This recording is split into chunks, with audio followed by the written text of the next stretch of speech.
Hello friends, स्वागत है आपका मेरे यूट्यूब चैनल में। आज हम लोग सैलरी स्लिप से मतलब पे स्केल मतलब टोटल डिटेल्स जानने वाले हैं सैलरी के रिगार्डिंग। आप जैसा कि देख रहे हैं कि वेबसाइट मैंने खोल रखा है, लेकिन ये ओपन नहीं हो रहा है टेक्निकल प्रॉब्लम के कारण। इसलिए मैं आपको करेंट मंथ का तो नहीं, लेकिन बैक डेट मतलब नवंबर मंथ का आपको सैलरी स्लिप दिखाने वाला हूँ इंडिया पोस्ट का। ठीक है, वो सैलरी का कोई फ़र्क नहीं है, क्योंकि उस समय तक डीए मतलब अनाउंस हो चुका था और मिल चुका था। 31% डीए पे सैलरी जो है वो जेड क्लास में कितना बनेगा ये आप देख लीजिए। मैं आपको अपना सैलरी स्लिप दिखाने वाला हूँ। गूगल ड्राइव में चलते हैं, वहाँ मैंने सेव करके रखा है। आगे हम लोग गूगल ड्राइव में, यहाँ पर मैंने सिर्फ अपना नाम और ये एम्प्लॉय आईडी वगैरह को मैंने बस ये वाइट कर रखा है। ठीक है, मैंने ऑफिस भी नहीं बताया आपको, क्योंकि इसका कोई ये नहीं है। आप ये देख सकते हैं कि सबसे पहले मैं आपको ये बता दूं कि डिपार्टमेंट का अपना वेबसाइट है। जब आप ज्वाइन करेंगे आपके लिए मतलब एक आपका एम्प्लॉय आईडी क्रिएट किया जाएगा आपके नाम से। ठीक है, आपका अपना पासवर्ड होगा। आप जैसे ही आपकी फर्स्ट मंथ की सैलरी बनती है, आप अपना सैलरी स्लिप डाउनलोड कर सकते हैं। ठीक है, सैलरी स्लिप इस तरह का फॉर्मेट रहेगा, आप देख सकते हैं डिपार्टमेंट ऑफ पोस्ट लोगो। मेरा जो सैलरी स्लिप है, pay slip for the month of November 2021, नाम, एम्प्लॉय आईडी। अब चलते हैं सैलरी की तरफ, सैलरी कितना बनता है। ठीक है, तो जैसे कि मैं जो है 1 साल पहले मैंने ज्वाइन किया था, मैं 2017 बैच से हूँ। ठीक है, तो आप देख सकते हैं कि सबसे पहला जो कॉलम है ये है बेसिक पे का। तो जब आप ज्वाइन करेंगे तो आपका जो बेसिक पे है ये 25,500 होगा। ठीक है, और हर एक साल आपको पता है कि इंक्रीमेंट मतलब बेसिक पे लगता है, तो वो बेसिक पे बढ़ते जाता है 700-800 रुपये से। तो मैं आपके लिए बताना चाहूँगा, सबसे पहले आपका जो बेसिक पे होगा वो 25,500 होगा। ठीक है, डियरेंस अलाउंस बेसिक पे का 31% आपको मिलेगा, वो है 7,905 रुपया। उसके बाद क्या मिलता है? उसके बाद मिलता है डीए और टीपीए। टीपीए क्या होता है? ये ट्रांसपोर्ट अलाउंस होता है। ट्रांसपोर्ट अलाउंस जो है वो देखिए, एक्स क्लास के लिए 3600 है ना, और वाई और जेड दोनों के लिए 1800 है। तो 1800 का 31% आप कैलकुलेट करेंगे तो आपको यही मिलेगा। तो ये इसमें आपको कोई चेंज नहीं होगा।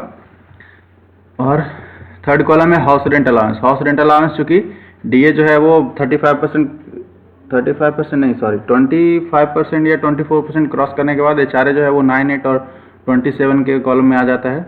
तो एचआरए जो आपको मिलेगा यहाँ पे, एचआरए आपको जेड क्लास में 9% मिलेगा। ठीक है, वाई क्लास में 18 और एक्स क्लास में 27% ऑफ बेसिक पे का। तो आपको एचआरए जो बनेगा आपका वो बनेगा 25,500 का, और ये 22 इतना आपका बनेगा, ये एचआरए बनेगा। उसके बाद ट्रांसपोर्ट अलाउंस जैसा कि देख रहे हैं यहाँ पे 1800 रुपये मिल रहा है, 1800 रुपये आपको भी मिलेंगे। तो आपका जो ग्रॉस बनेगा वो बनेगा 38,000 में आपका ये ग्रॉस बनेगा। आपको मैं हाईलाइट करके दिखा सकता हूँ। ठीक है, ये देखिए, ये जो बनेगा आपका 38,558, ये आपका ग्रॉस सैलरी बनेगा। इसके बाद डिडक्शन क्या क्या होता है ये देखिए। डिडक्शन में आप यहाँ पे देख सकते हैं, सबसे पहला जो डिडक्शन है वो एनपीएस कंट्रीब्यूशन का है। एनपीएस कंट्रीब्यूशन में डिडक्शन कितना जाता है? ये बेसिक पे और आपका डियरेंस अलाउंस, इन दोनों के सम का 10%। तो इन दोनों का जो भी मेरा जो सम है आप देख सकते हो, उसका 10% ये है, आप कैलकुलेट कर लेना। आपका कितना जाएगा? आपका बेसिक ये रहेगा और डीए ये रहेगा, तो आपका जो डिडक्शन जाएगा एनपीएस में वो जाएगा 3,340 रुपया। उसके बाद CGEGIS होता है, ये सेंट्रल गवर्नमेंट हेल्थ स्कीम का ये होता है, 30 रुपये इसका पर मंथ कटता है सेविंग फंड, तो इसका 30 रुपये आपका कटेगा। उसके बाद जिस स्टेट में आप मतलब पोस्टेड है वहाँ पे आपका एक प्रोफेशनल टैक्स होता है जो स्टेट गवर्नमेंट को जाता है। तो आपका प्रोफेशनल टैक्स 150 रुपये, ये आपका भी डिडक्शन होगा। उसके बाद आप यूनियन से अगर आप ज्वाइन करते हैं तो ठीक है, आप नहीं ज्वाइन करते हैं तो आपको ये फीस सब्सक्रिप्शन नहीं लगेगा। ठीक है, यूनियन का भी मिनिमम सब्सक्रिप्शन जो है वो लेवल 4 स्टाफ के लिए 75 रुपीज़ पर मंथ है, तो ये लगेगा। तो इतने सारे डिडक्शन के बाद आपकी जो इन हैंड जो सैलरी होगी, आपकी इन हैंड सैलरी होगी ये 34,463। ये आपकी इन हैंड सैलरी होने वाली है। अभी 1 साल मेरा हो गया, मेरा इन हैंड सैलरी देखिए ये 35,478 है। तो ये है जेड क्लास के लिए। अगर आप एक्स क्लास के लिए कैलकुलेट करना चाहते हैं तो सिंपल है, कुछ नहीं करना है, बस हाउस रेंट अलाउंस यहाँ पर मैंने जो यहाँ पे 9% लिया है, आपको हाउस रेंट अलाउंस को 27% कर देना है।